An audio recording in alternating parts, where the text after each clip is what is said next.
Hello everyone, it's Maha. Thank you as always for being with me here. And for today's topic, I wasn't sure what to do because I had so many ideas for so many videos I've been wanting to make for everyone, and I decided to pull a card. I never thought about pulling a card to see what direction my video is going to take. So from my wonderful Light Seers deck, tarot deck, which I'm still getting to become more familiar with and work with, I pulled the Knight of Cups. I will try to put a picture at the beginning of the video, a close-up, so you can see this card if you don't know what this card looks like. And I thought that was pretty much in alignment with what I've been wanting to share here. One of the things I've been wanting to share, which is this course that I'm sort of working on preparing on the court cards and the zodiac. So the 12 signs of the zodiac, the personalities in the zodiac, and how they relate to the court cards, because I know that for so many people, including myself, learning the court cards has been so challenging. And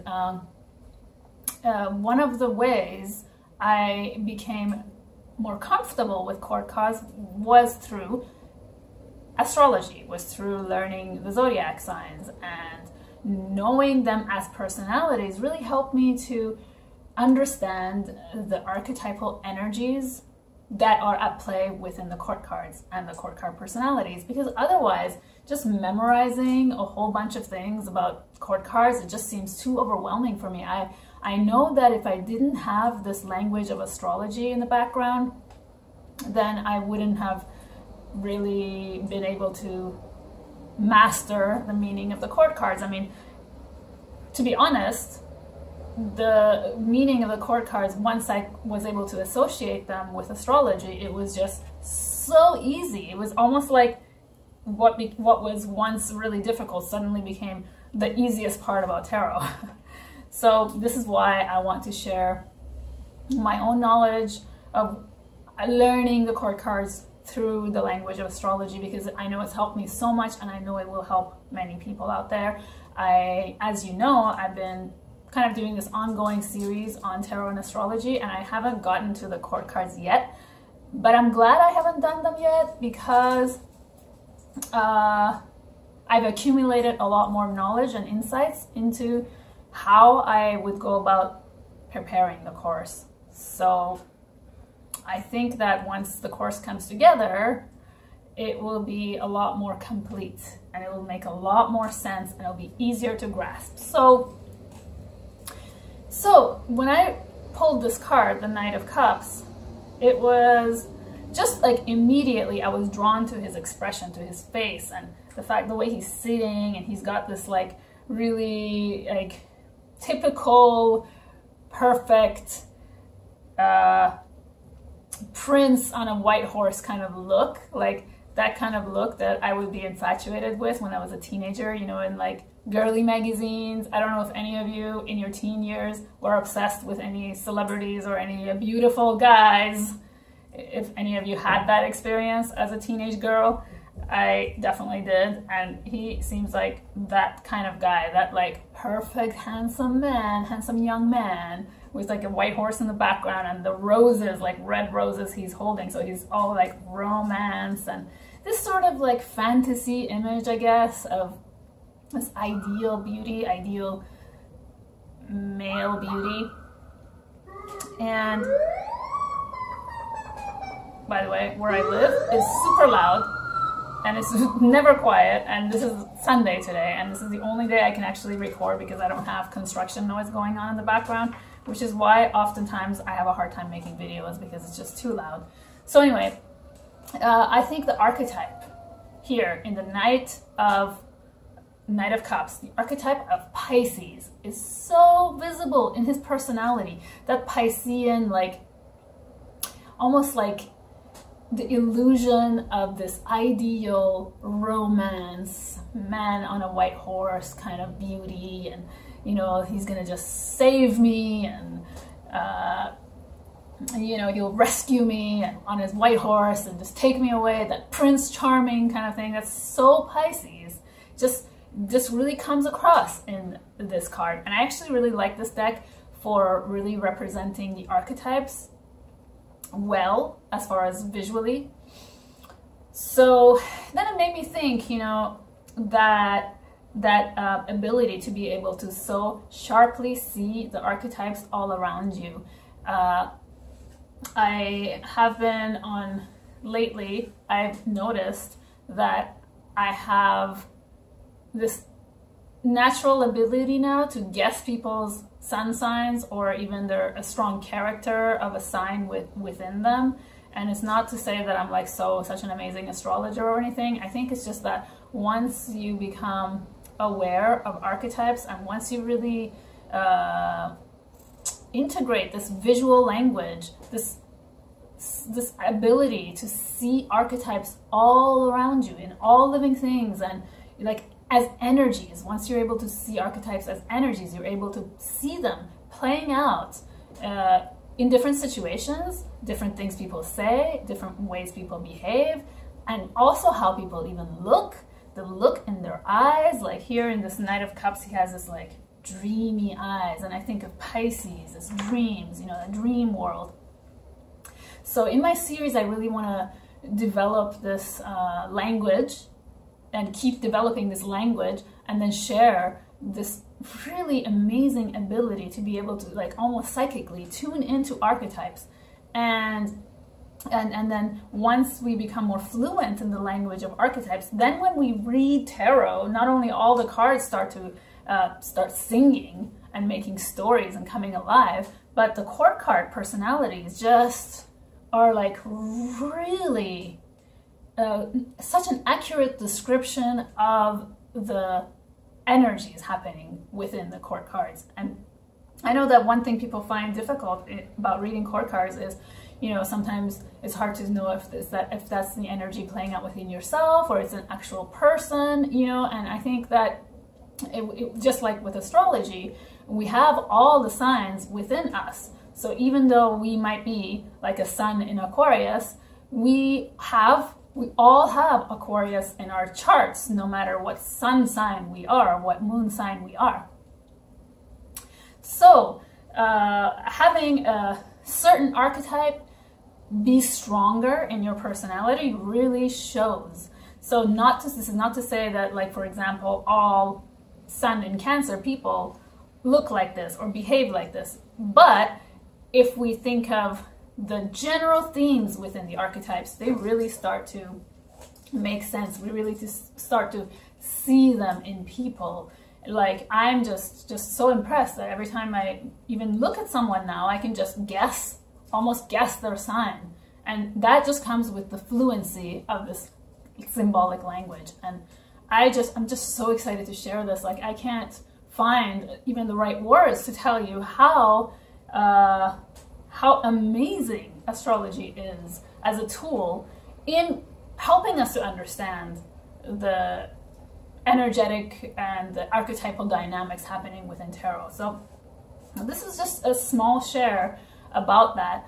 And I also want to, you know, just share that while I'm preparing the course. I want to, and what my mission always is, I guess, my goal in these courses is not to teach tarot, not to teach astrology, but to sort of show the blend of symbolic languages and how they can help us become more at ease with just seeing them everywhere, seeing them in tarot, seeing them everywhere we go, seeing them in people. For example, I think this is really funny because when I first started learning astrology, I remember one of my teachers was showing his dog's birth chart, and I remember thinking, nah, I don't think you can go that far and look at a pet's chart or like an animal's chart. Like, that's too much. I don't believe in that. But then 8 years later, studying astrology every single day and taking it from professional astrologers, like learning from really well-known, recognized, renowned astrologers, now I can see that yes, of course you can look at a chart of an animal or a project or the birth of or the creation of anything really. So I did recently, I looked at Daisy's chart, Daisy, my baby parrot. I looked at her chart and I was just so impressed because there's so many things about her that I picked up on before looking at the chart. So it's just so amazing because it's all energy, right? It's all energy. And this is how I view astrology. I see it as a language of energy, language of vibration. And it's everywhere. Like once we start to understand the archetypal energies that are at play behind the planets and the signs that they represent, then so many things just start flowing. And it's like, no problem reading the tarot card, no problem reading the court cards. It becomes like, it just becomes like very fluid. It becomes something that you are intuitively in alignment with. So yeah, so I was looking at that and I'm also taking this course right now. This course, I just started it. It's a tarot course by Philip Carr-Gomm. He's a druid. Many of you are familiar with him. He's made the Druid Craft Tarot, which I love. And I only just started the course, so I'm really just in the first week of it. But what I found interesting was in the first week, he talks about choosing or going through these, we do this kind of series of tests and questions and quizzes to discover who we are in tarot in relation to the court cards. So we finally end up with one card that represents us. I had a really hard time with this because I found that I couldn't see myself as just one court card, you know, and back in the day when I was still not really an astrologer, I would have probably picked one card easily. But this time I was really struggling with it because I was like, well, I am this, and I'm also this, and I'm also this, so I can't be one court card. And this is why I'm happy that I haven't put together the court cards and astrology course yet, because I realized something big. As I was thinking about this, I realized, well, of course, I'm not just one court card. I'm a combination. Because in your birth chart, well, you have your sun in a sign. So for example, I'm Sun Sagittarius. But that's not all I am, you know? I also have my moon sign, I have my ascendant sign, and I have my MC, and so many other things, right? But the three key things that we always talk about in astrology, the sun, moon, and the ascendant, those three key things. So what I did is I kind of did a little variation on Philip Carr-Gomm's course, and I decided to choose 3 court cards. So instead of just going with my Sun Sagittarius card, which is the Knight of Wands, depending on which school of thought you're following, and that's a whole other topic, which I'm not going to talk about right now, but let's just say, for example, for simplicity, if I follow my own school, then it's Sagittarius would be mutable fire, which would be Knight of Wands. So then in that case, I thought, okay, well, yeah, I'm definitely the Knight of Wands, but I'm also my moon in Capricorn, and I'm also my ascendant Gemini. So I picked those cards that relate, those court cards that relate to those 3 cards, and it was like that was more of an accurate portrait of me in the court card family. So I'm not just the one Knight of Wands, you know, and also depending on the day, depending on what's happening in the sky and all the transits, my court cards could shift around, you know. So that's why I think it's really cool to have this language of the dynamics in astrology, because when we do our readings, the cards are not static. They're changing depending on the reading, just like the sky is shifting and changing all the time, depending on the transits and the progressions and what's happening within. My camera just cut off and now the screen is gone fuzzy, but that's okay. At least I can record the end of this video. I do apologize. I'm having a ton of technology issues. Hopefully this will be resolved soon and hopefully I can finish this video. So let's continue. So my teacher, Glenn Perry, who is my astropsychology teacher, he always says this thing, which I love. He says, signs are not people and people are not signs.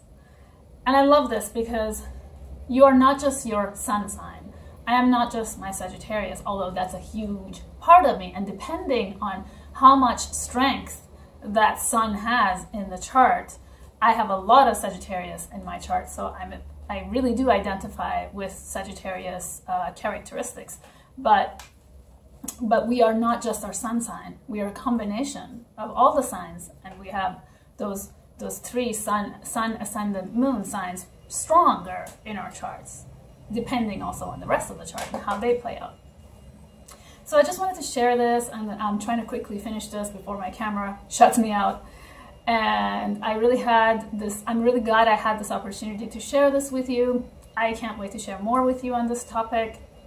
I'm excited for the time when we'll finally get to explore all of this so I could show you how you could find which cards resonate with your chart and which cards are stronger in your chart, and talk to you about the system that I follow. Of course, I do follow a system, but at the same time, no system is a rigid, written in stone thing. I do believe that systems are a good place to start so that we could learn, and then we can modify the system depending on how we feel is resonating mostly with us and to our readings and what we can bring, because it's all about what we can bring, right? Each one of us have a different way of reading. We are all so unique, so we bring something different to the table.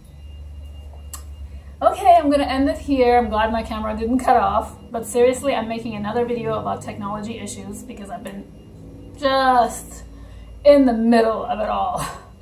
And I do want to relate that to astrology as well, because I think that's a really interesting topic. So my beautiful ones, thank you so much for being here. I'm sending you lots of love as always, and thank you for your patience with the technology issues, and let me know what you think about all this, and I hope that you got something out of it and that it inspired you to learn more about the personality types and how they relate to tarot, and especially the court cards. Thank you. Have a beautiful day, evening, night, wherever you are. Sending you lots of love and kisses. Bye, everyone.